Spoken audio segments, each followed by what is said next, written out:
শপথ গ্রহণ করেছি যে আমরা যে কোনো মূল্যে বাংলাদেশের স্বাধীনতাকে রক্ষা করব।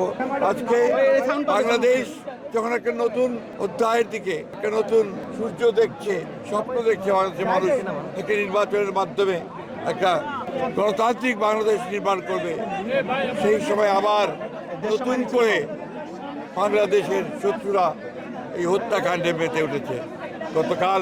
গত পরশু যে হত্যাকাণ্ড হয়েছে আমরা তার তীব্র নিন্দা জানিয়েছি এবং আমরা আশঙ্কা করছি যে এইরকম আরও ঘটনা ঘটতে পারে। আমরা বাংলাদেশ জাতীয় দলের পক্ষ থেকে আমাদের নেত্রী যিনি অত্যন্ত অসুস্থ, আমাদের দেশনেত্রী বেগম খালেদা জিয়া, তার পক্ষ থেকে আমাদের নেতা জনাব তারেক রহমান, ভারপ্রাপ্ত চেয়ারম্যান তারেক রহমানের পক্ষ থেকে আজকে আমরা এই শহীদ বুদ্ধিজীবী স্মৃতিসৌধে এসেছিলাম। আমরা এখানে শ্রদ্ধা জানিয়েছি এবং এই শপথ গ্রহণ করেছি যে আমরা যে কোনো মূল্যে বাংলাদেশের স্বাধীনতাকে রক্ষা করব, সার্বভৌমত্বকে রক্ষা করব এবং গণতান্ত্রিক অগ্রযাত্রাকে সামনের দিকে এগিয়ে নিয়ে যাব।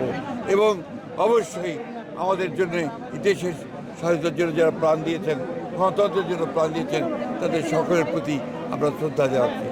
আমাদের নেতা, আমাদের প্রতিষ্ঠাতা, বাংলাদেশ স্বাধীনতা ঘোষক শহীদ প্রেসিডেন্ট জিয়াউর রহমান এই বাংলাদেশের যে আমূল পরিবর্তন নিয়ে এসেছেন তার প্রতি আমরা গভীর শ্রদ্ধা জানাচ্ছি।